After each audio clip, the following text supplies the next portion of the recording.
In the dynamic world of real estate investment, there's a noticeable trend as more investors shift from the conventional long-term rental strategy to the alluring and potentially more profitable realm of short-term rentals, such as Airbnb. The critical question arises, which approach makes for a better investment? Today, we'll explore both avenues to determine the optimal choice. As investors who recently transitioned from traditional long-term rentals to focusing exclusively on short-term rentals, we'll delve into the reasons behind our shift and share our insights on which strategy holds greater promise. Before we dive in, if you could do us a huge favor and subscribe to our channel, hit the like button and turn on notifications.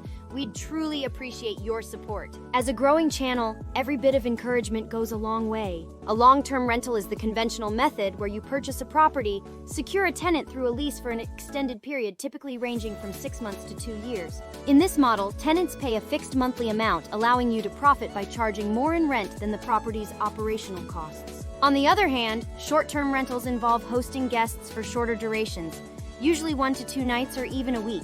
The rates vary based on factors like weekdays, weekends, and seasonal fluctuations. Short-term rentals are typically marketed on platforms like Airbnb and Vrbo, resembling a mini hotel setup with guests checking in and out, paying per night. Now that we've clarified the distinction, let's evaluate both strategies across 5 key categories: risk, passiveness, cost, predictability, and income. Firstly, let's address risk. Long-term rentals inherently pose less risk due to the signed lease agreement, ensuring a consistent monthly income. While issues like non-payment or eviction may arise, there are established procedures to handle such situations. In contrast, short-term rentals eliminate concerns about tenants not paying rent or eviction since guests stay for brief periods. However, short-term rentals expose you to platform policies, and economic downturns can impact travel-based income. Considering these factors, long-term rentals emerge as the lower-risk option. Moving on to passiveness, or the level of effort involved in managing investments on a day-to-day basis. Long-term rentals excel in passiveness as there's minimal communication with a single tenant responsible for most property maintenance.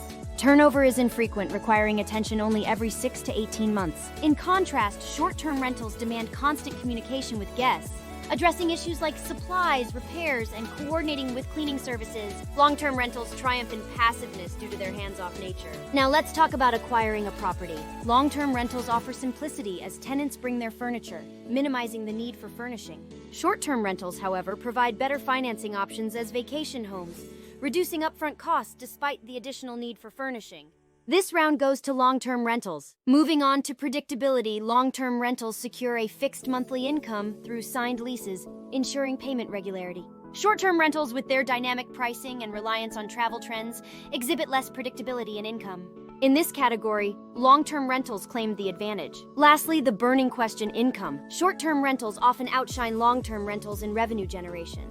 Our example of a studio as a short-term rental illustrated how it can potentially generate 2x, 3x, or even 4x more income than its long-term rental counterpart. While long-term rentals provide stability, short-term rentals emerge as the front-runner in income potential. Now the verdict: is there a one-size-fits-all answer? Real estate investing offers diverse paths, each catering to individual preferences, needs, and goals. Our preference for short-term rentals aligns with our objectives, but it's crucial to consider factors like time commitment and personal circumstances. If time is a constraint, exploring partnerships or seeking advice may be beneficial. We hope you found this breakdown insightful. If you have any questions or topics we didn't cover, leave them in the comments and we'll do our best to provide valuable answers. Until next time.